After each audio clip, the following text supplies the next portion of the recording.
said there's two things he would like to have me address. He wants to answer two questions. Why anybody should come to me for a stock instead of Joe Blow. I think a name he mentioned was, for instance, Steve Billab or Paul Dressel or the likes. Why should they come to me instead of them guys?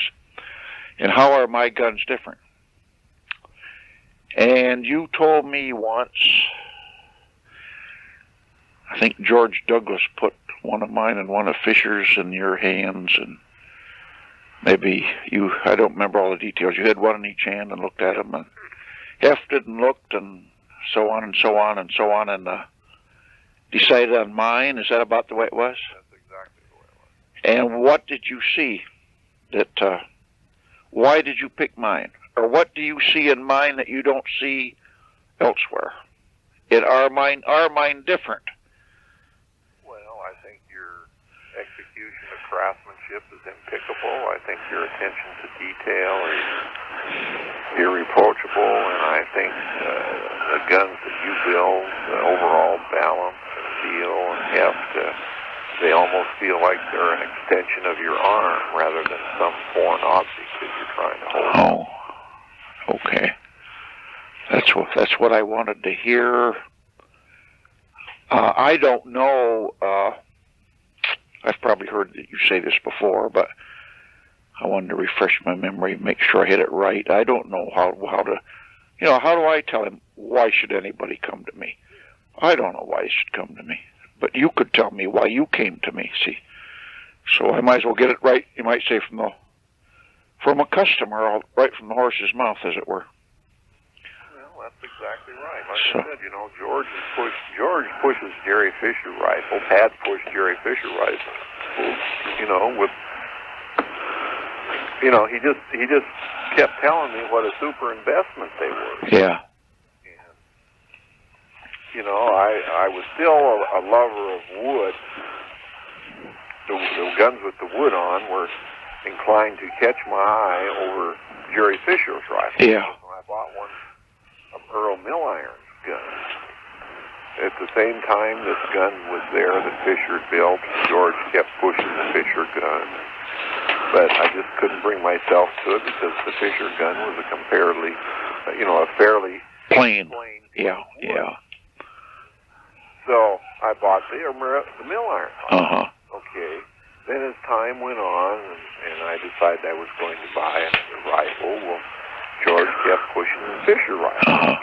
He always had Fisher rifles. Yeah. And like I said, I'd put it off, and George was moving to Oklahoma for the first time, and my ex-mother-in-law was putting the going-away dinner on for George.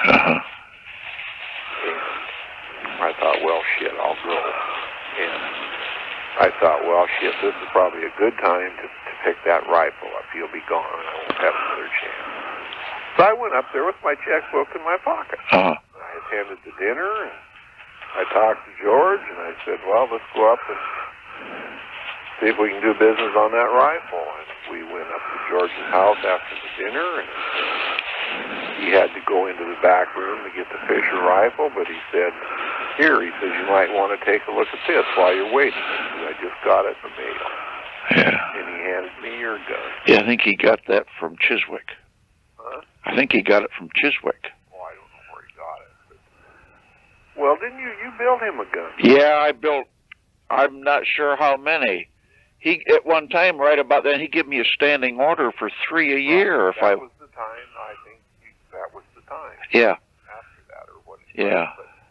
But anyway, like I said, he put it in my hand when he went to go into the back room to get the Fisher rifle, and I don't think one piece of wood was a damn bit better than the other one. I mean, neither one of the pieces of wood were what we're looking at today. No.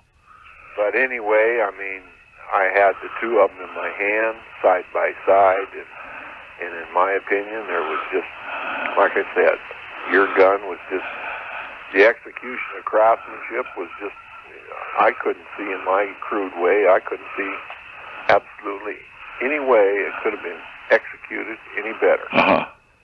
And when you put them to your shoulder, I mean, Jesus, it was just like yours was a part of my body. You know, I mean, it just fell right in place. It was so well balanced. The lines just kind of flowed together so well. In my opinion, there was just no comparison. Okay, that'll do her. I'll try and put that into my own words then, and But, you know, I didn't know you at all, man. I didn't know anything about you. I've yeah. seen a picture of one of your guns in an Outdoor Life magazine. Yeah. And like I said, I had one in each hand right there. You know, I had met Jerry, you know, several times. Yeah. Yeah. George had introduced me, talked to him. You know, I thought, well, he is the one, you know. But shit, after putting yours in my hand, well, I wasn't the least bit doubtful in my mind which one I'd rather. Gee, you made my day. Well, that's just the truth. That's just the way it happened. So. And, you know, then it was shortly after that I gave you a call, and you told me we'd have to look around a little bit. Yeah, for wood. Yeah. Here we've been around the world a couple different times. Yeah. So anyway. Yeah, good. I'll let you go then, Gilbert. Okay. Yeah, thanks a lot. Need any more help, holler. Okay. All right. Bye. Bye. This is Emmons, Stuart.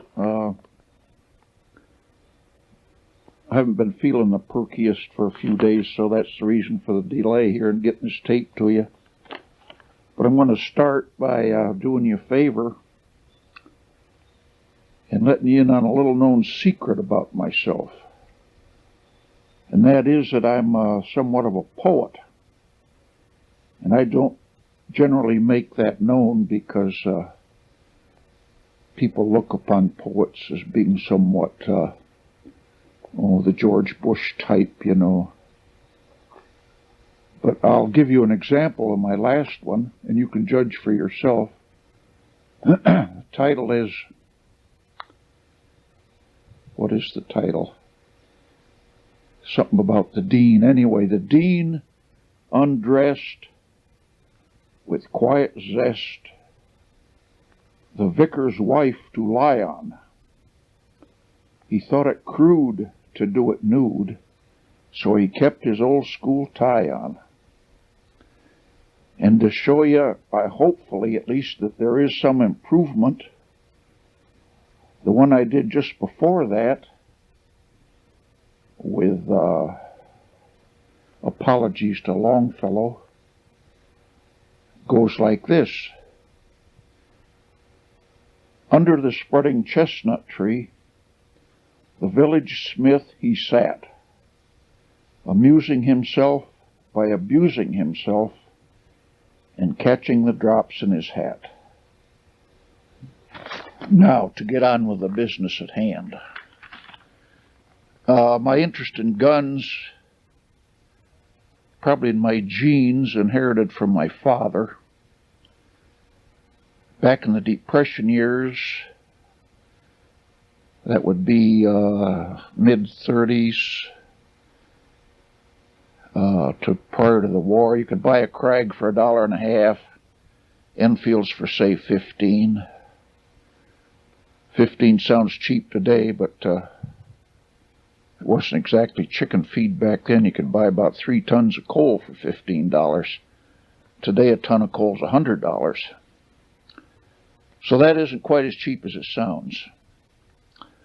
But he bought a Krag, and one of those, I'll have to look it up and see what the proper name and model number is. There was a Belding and Maul loading tool that operated in the horizontal position with a lever. So anyway, he loaded cast bullets for the Krag, and he had a 45 ACP, one of those 1917 Smith & Wessons. So I cut my teeth on that type thing, casting bullets and loading ammunition.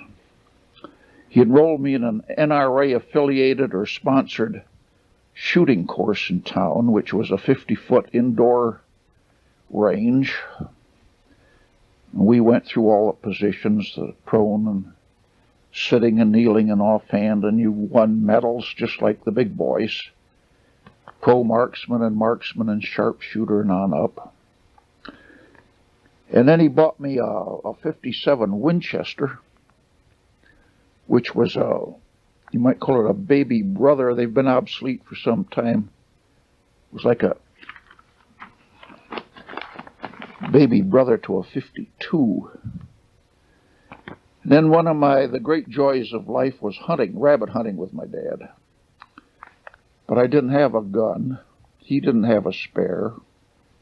So finally he bought me a Lefevre Nitro Special. So that was my first ever attempt at stocking, was putting a stock on that Lefevre. And that whetted my appetite to the point where I restocked the 57 Winchester. And I was getting all my information from James Howe's 2-volume set. What's the title? I can't think of the title. The Modern Rifleman or the Modern Gunsmith, I think. Anyways, 2-volume set by James Howe. And, of course, the wood I used was whatever I could latch onto from some farmer that happened to have some stashed in his barn, and he'd sell you a piece of walnut for about $5. Plain Jane American walnut, the paper bag, brown paper bag variety. And then Linden came out with a 3-volume set. Between Linden and Howe, I just about devoured both those sets of books. And in those days, there was nothing available in the way of some of our fancy checkering tools today. You couldn't go buy a checkering tool. You couldn't buy bottoming chisels. My dad had access to drill rod, scraps of drill rod, usually 1/8 in size. He had a bench and a vise, a hacksaw, a gasoline-fired blowtorch, and I had a set of needle files. So I would read Howe's book, and I would hammer out, forge checkering tools and heat treat them, harden and temper them, and cut teeth with needle files. And I can see now this was actually quite good experience. And in those days I didn't have so much as a bandsaw or even a drill press.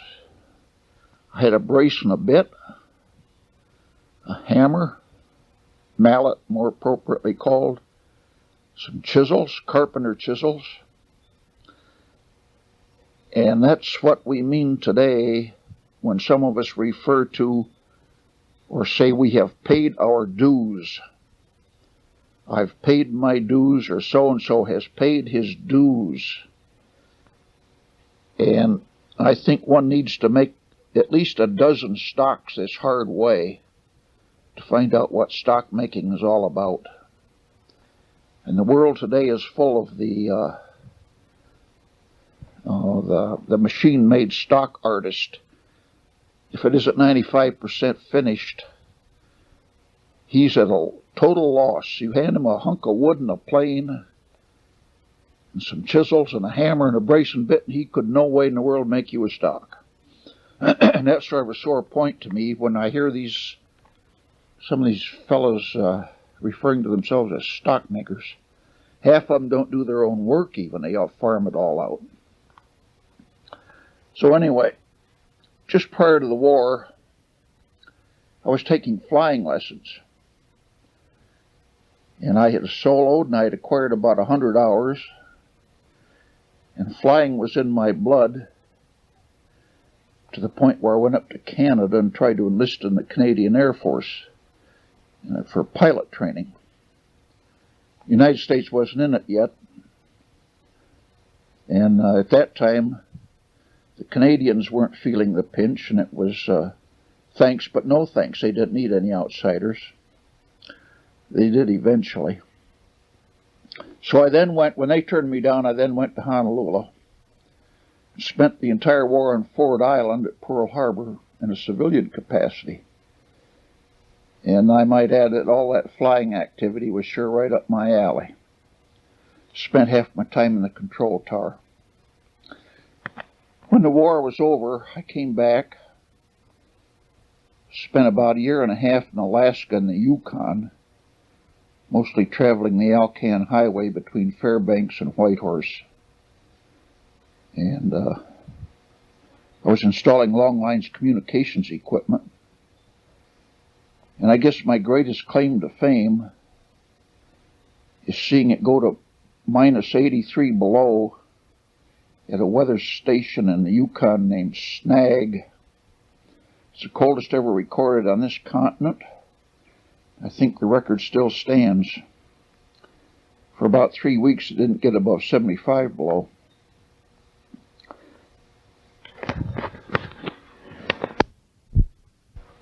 After that sojourn, I became deeply involved in photography in Los Angeles.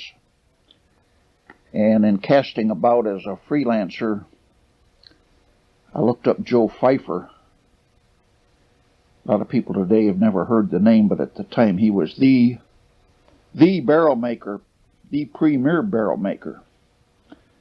I shot a picture of him and sold it to the riflemen. They used it as a cover. And at that time, Monty Kennedy was working. Not necessarily for Joe, but at Joe's place. They had going what they called the Pfeiffer Rifle Company. In addition to Monty, there was Sam May. So I shot a picture of Monty. They used that as a cover. Then they wrote and requested an article on checkering, which I did. I can't tell you the issue. It's been years ago. They used, as I recall, 8 or 10 pages on a checkering article.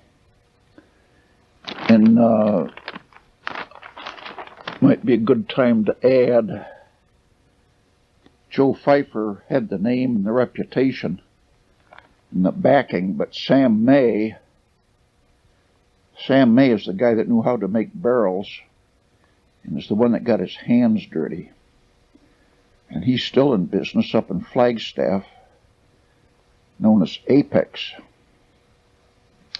But anyway, Joe Pfeiffer, to show his appreciation, offered me a freebie barrel job. So I rode home. My dad sent me that Enfield that we had bought through the government, and Joe put me a 300 Apex, Sam, I should say, put me a 300 Apex barrel on it. At that time, Joe and Sam and Monty all thought this was a rather good Wildcat. It really didn't amount to all that much. It was merely an improved 300 H&H. And at that time, Monty was just getting started on his checkering and carving of Gunstocks book. And he was somewhat impressed with my photography, so I proceeded to shoot the remainder of his book. And for those that don't know it, what's his name? The old Al Linden. He did a series of 3 books, and he was going to do the 4th one on checkering. Died before he got to it, so this publisher, Samworth, got a hold of Kennedy, and Kennedy agreed then to do the 4th volume on checkering. And when we finished the book, I had an offer from the old hometown here to set up and establish a photo department in our Daly's brand new and elaborate building. So I came home and took on the title of chief photographer, ordered a bunch of equipment and set up a dark room.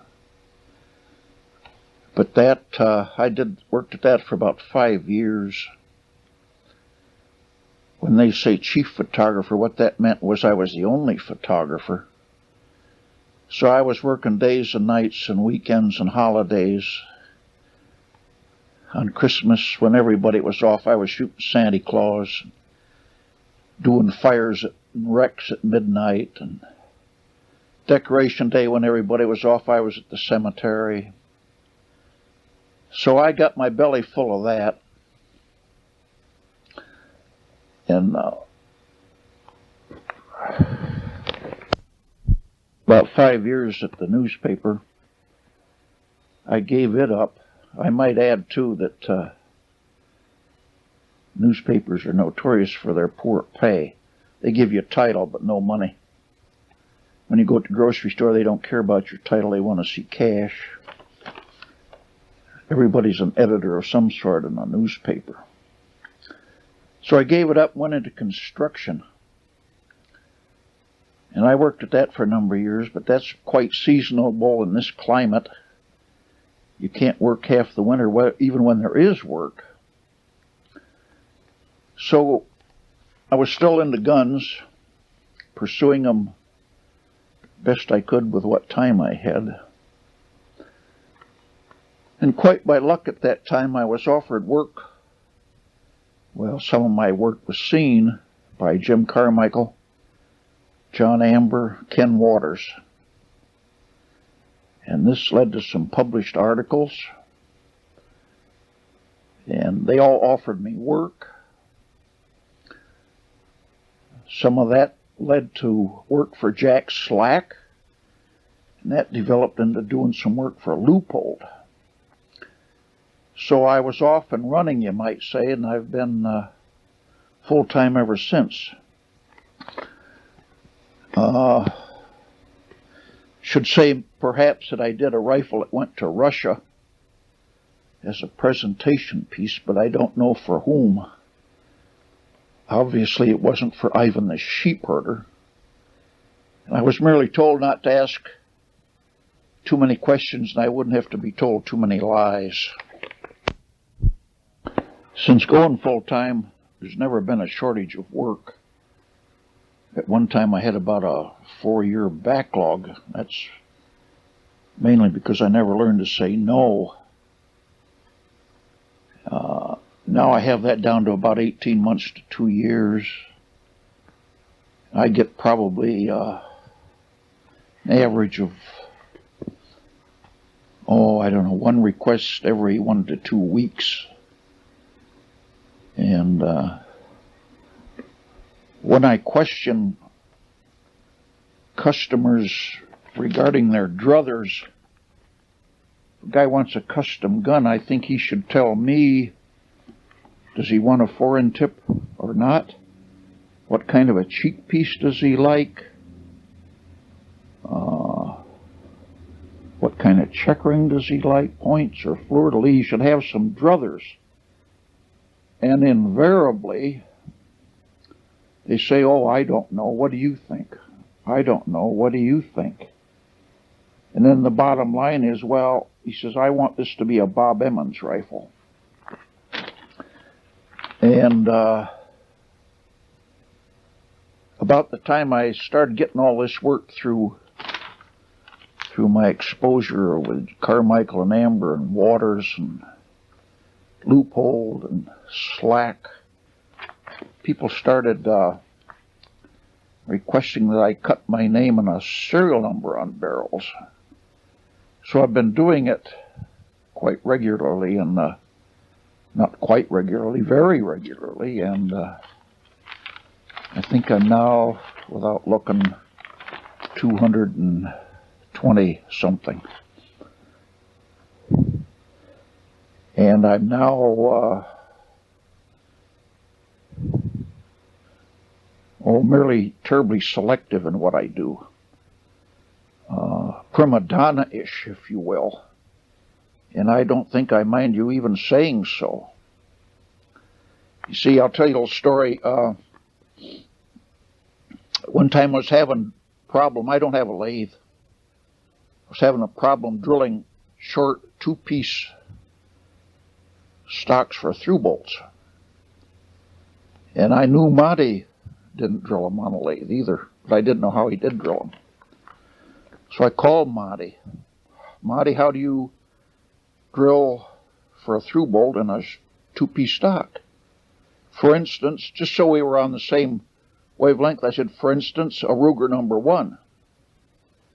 And his reply after a bit of hesitation was, why, I don't. Life's too short to fool with shit like that. Which is to now say, yes, life is too short. Hence, I say no to Ruger 77s, Seikos, Mark 10s, and the likes. Also American Black Walnut, Claro, and I'm on the verge of calling it quits with Bass Stone. I don't do box lock shotguns, pumps, automatics, and over and unders.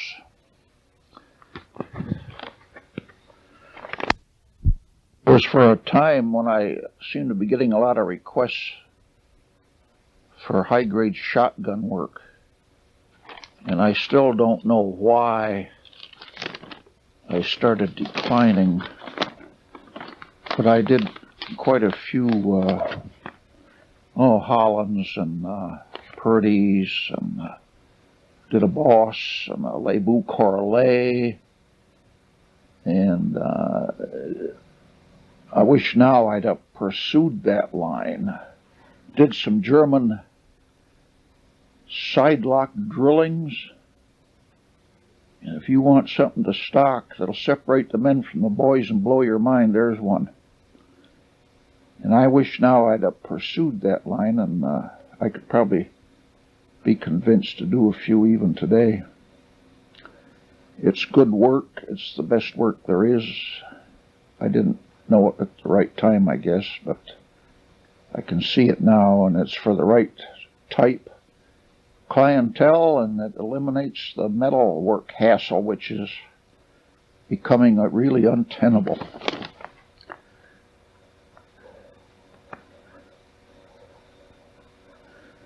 What's known in the trade, I am what's known in the trade as a wood freak.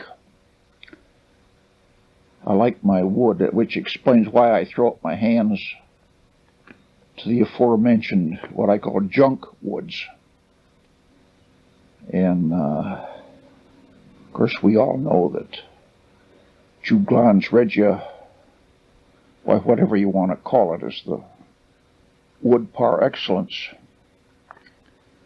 Been to Turkey twice, Morocco twice, Australia, New Zealand. And I might add, too, that I'm not quite as fussy about forearm layout as some of the self-styled experts are, who will have you believe that if the grain doesn't do just exactly like the picture in the book shows it, it's going to go all out of shape on you. And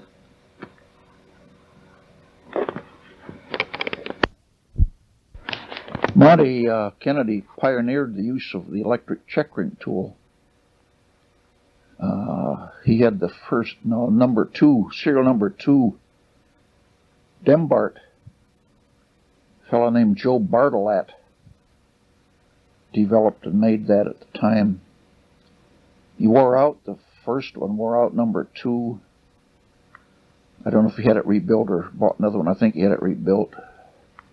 He told me at that time, of course to me that was an unheard of, I looked up in awe upon an electric checkering tool. And he told me if he'd quit checkering if he had to give up that tool. I didn't understand where he's coming from at that time, you see, because, well, doing it by hand was the only way there was, in my book. But now I know what he was talking about, and I use an MMC merely to rough it out, and I finish by hand, but I, too, would now give up checkering if somebody took my MMC away from me. And I also have my own pantograph, and I would give it all up if that were taken away also. And there are those, I have a thing. There are those among us those among us being stockmakers, who foist the superiority of the handmade stock on the public. They would have you believe that, oh, who, me? A machine? Not me. I make mine by hand. They would have you believe you get a superior product making them by hand. Now, they're either ignorant of the facts or they're trying to kid the consumer. I'm not sure which. The fact is, if done properly, you get a better stock if made on a machine. It's a little bit like a carpenter saying, who, me, use a skill saw to cut rafters? No siree, I cut mine all by hand with a handsaw.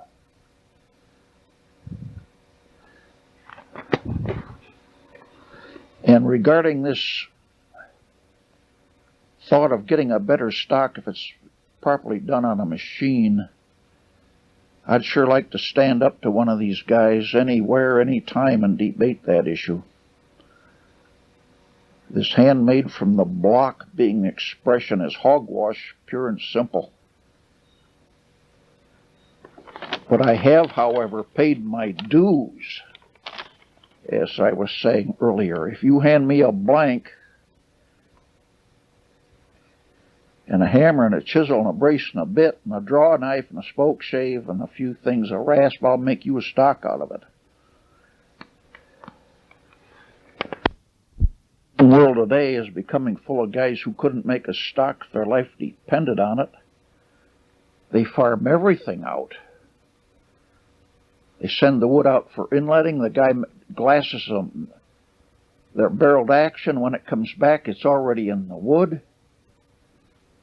The guy that's calling himself a stockmaker doesn't do much more than put the finish on it, or the varnish on it.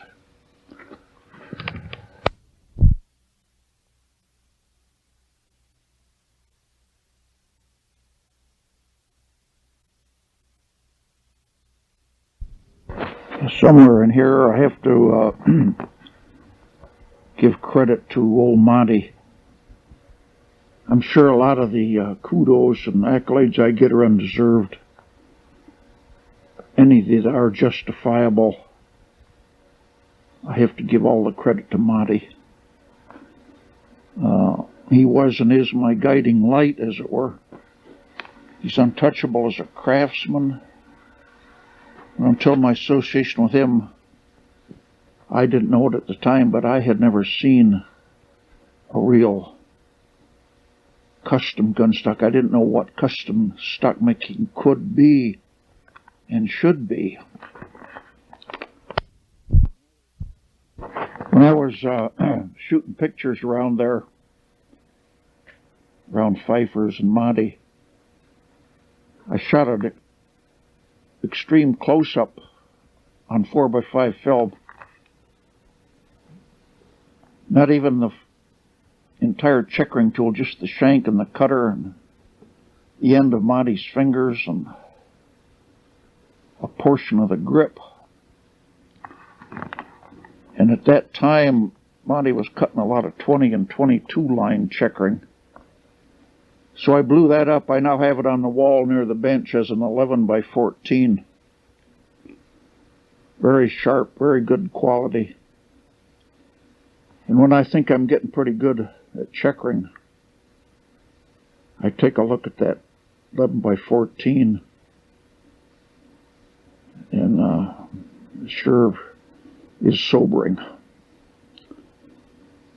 So if that checkering was, say, 22, it's blown up to the point where it's not more than about 8 or 10 lines per inch, and defy anybody to find a flaw. As I said earlier, I do get rid of about 90% of the wood in checkering with my MMC. I use carbide cutters.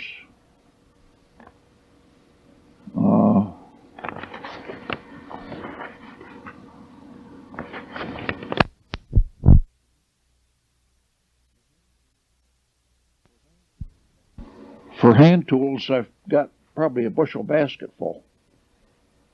All sorts, all kinds, all makes, all configurations, and I use them all.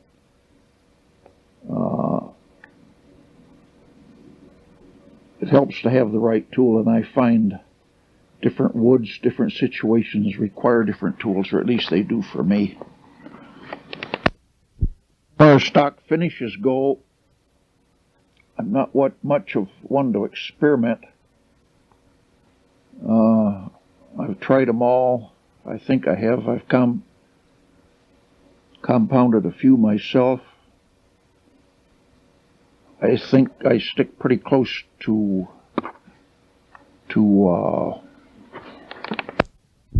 and I've stuck with the longest is a product made here in Cleveland known as Waterlox. They don't give you the formulation, but it's got a lot of tung oil in it. It dries rather well, which is saying a lot for it in this climate in the summertime. It's reasonably hard. It'll stand boiling water. When I polish out the raceways of an action prior to bluing, I then paint it. Paint the nice, brightly polished surfaces with Waterlox, and you can go through the entire boiling, repeated boilings during bluing, and doesn't have any adverse effects on the Waterlox. So it does what I want it to do, and I'm going to stick with it, I think. I have a few pet peeves. I look askance at people who want, say, 26-inch barrels. I'm doing a 416 right now with such a barrel, and I wonder what the logic can be. A 416 is a 50 to 100 yard outfit, usually at best. It's not high velocity or high pressure to begin with. So really I can't comprehend the thinking. So we lose 25 feet per second, and I wonder what earthly difference this can make. In fact, I can't see the need for anything more than 22 inches on any caliber intended for big game. If you hit the hapless critter in the wrong place, it doesn't matter. If you hit him in the right place, it doesn't know it. He doesn't know nor care. Change page there. He doesn't know or care whether the velocity was 2850 or 2900. There's nothing of magic in these numbers. Like, for instance, there's people who swear by or swear at 270s and 280s. As though that there's only 7 thousandths difference in the diameter of these things, and I wonder what on earth it is they think makes this wonderful difference. I did a 460 Weatherby and a 375 for a white hunter in Africa. The 460 Weatherby had a 20-inch barrel, weighed 8 pounds, which is what the guy was shooting at, hoping for. And it was fearsome in all respects, to say the least. I mean, really. But he wanted something light and handy that he could swing in brushy close quarters. He'd been run over too many times, gored, clawed by these wounded beasties, and he said he could handle recoil a lot better than he could handle being run over by these things. Then there are those who want the 7-pound mountain rifle, but insist on 5-shot minute of angle groups. I tell them early on to decide what it is they want. They want a target rifle or a big game hunting rifle. Seldom do you get both in one package. If you know where the first shot from a cold barrel is going, clean or dirty, who cares about minute of angle after that? Most hunters, after that first failed shot, will be lucky to hit the side of the mountain.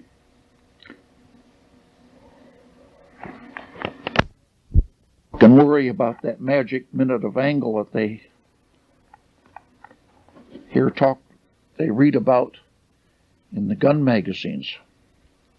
The experts have preached this for years. You must have minute of angle accuracy, you see. Back when I was younger and foolisher, I was quite impressed by some of the Weatherby configurations, and the guy in Warsaw, Missouri, besides Bishop, what's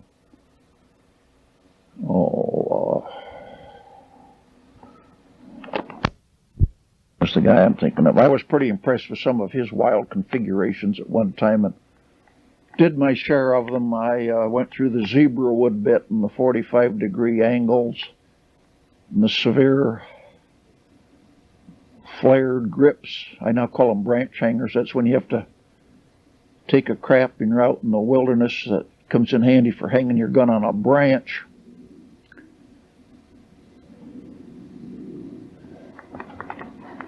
But today I've, of course, settled on the classic, usually erroneously referred to as classic. I'm seeing the futility, more and more I'm seeing the futility of cheek pieces, except as a showcase for the stock maker to strut his stuff, if he's up to the challenge. I see some cheek peekers that, in my opinion, he shouldn't have tried, and maybe it'd be best to forget them. But anyway, I see this as becoming rather prevalent. More and more people among the, what do you call them, aficionado clients, they're deciding maybe they don't need a cheek piece. Really, what does it do for me? It doesn't do a damn thing. But then when a man says he wants classic, but then asks for those 2-screw inlet swivel bases of the a la Pete Gristle type, which I detest. That's another thing I've just about decided I'm not going to do anymore of. Set up on a little pedestal with a lot of Victorian gingerbread gee-whiz sculpting all around them. Well, I wonder where this guy's coming from, and if he calls it classic. The swivel base stud I like is that ball that Dave Talley's now making. If there's anything classic, that's it.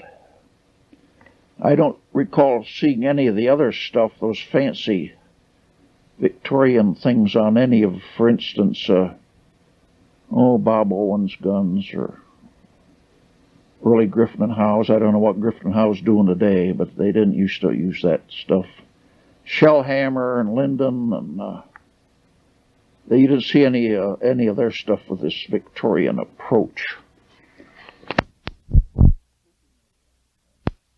Speaking of Owens, as I did a minute ago, reminds me of the fact that when I came back from California, flushed with all this success of selling magazine covers, Bob Owens lived about 60 miles up the road from me in Port Clinton. So I went up to see him and got to know him reasonably well. But he laughed. He wouldn't stand still for pictures. He said if there's anything he didn't need, it was any more publicity. And I think it's a well-known fact. To put it mildly, he had a drinking problem. But anyway, I did know him. I try to steer people away from what I call goofy approaches like straight, no-drop butt stocks. Writers have foisted this on the public for years. They can point out 16 different good reasons for it, but I don't know. I can't find any. To look like a gun stock, it's got to have some drop. If it doesn't have some, it's going to look like a canoe paddle or an oar. And after all, where does a real rifle shooter cheek a stock? Most of them are what we call stock crawlers. They're cheeking it way up on, it's about as far forward on the comb as they can. So you can add an inch or two drop at the heel, and it doesn't affect where they're cheeking it by 1/8 of an inch at the most. Of course, the writers will tell you it doesn't kick as much and it comes straight back and all this stuff, but I think writers are sometimes terribly hard put for subject matter. I don't get involved at all with metalwork. If I can't do it with a file, then forget it. Let somebody do it that's equipped to do it and knows how to do it and better prepared than I. If the polish isn't suitable when I get it back from a metalsmith, I take it down to usually 320 by hand, all by hand. I rely on Dave Talley and Mark Penrod for metal work. And when it comes back from them, it's ready to go. I do my own rust bluing. Have about 6 concoctions I use. Sometimes run around like a mad chemist, but eventually it all comes out in the wash. I don't know why talking about rust bluing should remind me of putting a finish on a piece of wood. But I've tried all these techniques. None of them seem to work too well for me. The thing that works best for me is to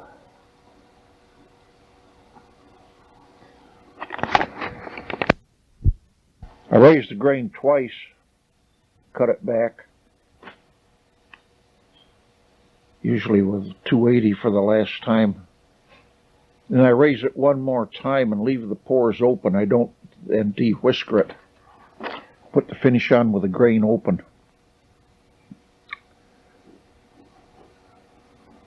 Put down as long as it'll suck it up.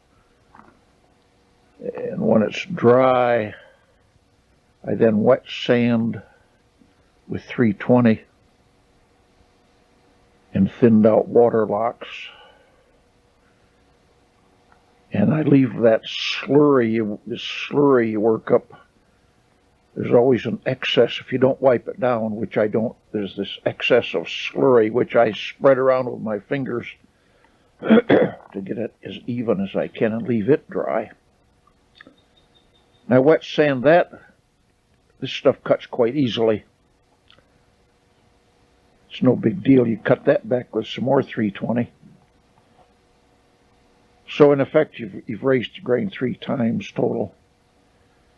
And I'll wipe it down, and the pores are, say, what, half full. And I don't like that sanded in, the repeated wetting and sanding and wetting and sanding and wetting and sanding. When it's wet, you can't see what on earth you're doing. Every time you sand it, you knock a corner off somewhere. So I put the finish on until I know the pores are filled. I mean, I pile it on. And then instead of wet sanding, I scrape it off with a scraper. This serves my needs twofold. You're working it dry and you can see precisely where you're going and where you've been, where it needs it and where it doesn't. And you can maintain, in fact, you could even improve on some of the corners with a scraper. So I take all that finish off with a scraper. I sometimes don't even worry too much about the stuff being totally cured and hard, because it's going to go off onto the floor anyway. Scrape it off and then let it cure.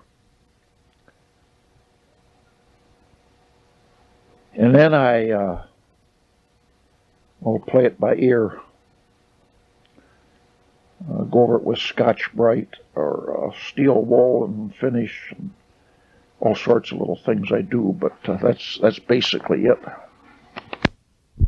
Regarding inletting, especially barrel channels, I cut a couple of pressure points in the forearm just aft of the keep them off the fore-end tip, opposed about 45 degrees, and I put the scope on the gun, put the metal in the wood, I collimate the scope while it's out of the wood, put it in the wood and suck the guard screws down, see how much deflection I'm getting, see how much upward pressure I'm putting on the barrel, and as far as minutes of angle go, it's a better way of measuring it than trying to measure pounds. And I usually strive for about 4 minutes of angle of upward pressure. And then if you need to, if that doesn't work, you can try giving it a little more, or you can start relieving it and taking some away. From that point on back, to that point back to the cylinder portion of the barrel, the wood's only touching, there's no bearing on the bottom of the barrel, it's just along the sides where it shows. For some reason I fit them up, I fit wood and metal a lot closer and tighter than it probably should be, and for some reason I can't. This seems to be my way of doing it, and I can't for the life of me change. Every one I do comes out the same.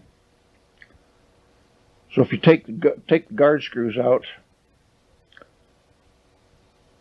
you play hell getting the barrel in action out if you don't know how. So anyway, you have to give the barrel a good thump on a padded bench top, something to break it loose. It's virtually airtight along the sides. It actually grips the barrel. And another tendency I have is to like to leave enough wood along the top line of the stock in case I ding it, inadvertently bump it or ding it somehow. I'd like to have enough left that I can clean that up. So usually my wood line is slightly above the center line of the barrel. It's going up above the OD. That's outside diameter. So you see it actually springs. It's virtually a waterproof joint. It goes up above halfway and then grabs. So that's why you need that quick thump to break it loose. Never give inletting cuts, barrel channels or action cuts or anything on the inside, more than one coat of finish, because it starts building up. If the inletting's tight, you're going to have to scrape it back out again anyway. But I use a product, don't have the name of it right here, made, I don't know if it's made by GE, but it's made for GE. It's a dielectric material. Silicone grease. Silicone grease would be the easiest way to describe it. It's used to waterproof and prevent oxidation of high voltage insulators. And it's unique in its consistency, about like that of cool Vaseline. It's not runny stuff, and it's unique in that it doesn't soak into the wood. Never does soak into the wood. So when you put the gun together for the last time, you can coat the metal and the wood, all the interior inletting cuts with this stuff. And if your inletting's as decent as it should be, you'll form an absolute seal between wood and metal. Water couldn't get in if it wanted to, and if it did, there's all that protection. You've got that silicone grease all over everything. So rather than get too carried away piling a bunch of tung oil or varnish or whatever guy uses, which isn't very water resistant anyway, a lot of it, I put one thin coat of stock finish in the inletting, and from there on it's just silicone preparation. We do leather covered pads. If it's of any interest, there's those who think this is a big mystery or deep dark secret as to how it's done, but it's really quite simple. But anyway, I do my own leather covered pads. Impractical as they are for bouncing around in the back of a hunting truck, there are those who still want them, so it's pretty good, easy money. I might say in that vein, rather than try and make a pad that fits the wood, which in my book's damn near impossible, I make the pad and make the wood fit the pad. A little ingenious protection so you don't inadvertently hit that leather and goof it up. Not too hard to figure out, and a little 1/1000th or 2/1000th stainless steel foil give you all the protection you need there. Much simpler than trying to make a pad fit the gun. Pigskin, of course, is the accepted material. There are those who are covering pads with all sorts of crap. They tell you it's Moroccan leather, and it may well be, but there's nothing magic about Moroccan leather. In fact, Moroccan leather isn't the material of choice, it's pigskin. You no doubt can tell, Stuart, the notes are gone, and I'm just sitting here off the top of my head with anything that comes into my mind. So, like I said, just get your red pencil out. Have at it. He said somewhere along the line that I freely admit, with God as my witness, I freely admit to being the world's greatest stockmaker. Past, present, probably future, so. And I'm a grand old man, and I'm the dean. And let's see, what else can I say here? Must be something. You can see what happens when I talk off the top of my head, Stuart. It's just a bunch of gibberish. And this recorder is quite temperamental as to whether or not it wants to rewind, and last time I tried it, it didn't. I see I'm almost to the end of the tape on this side, so I might as well just run it out, and then I won't have to rewind it.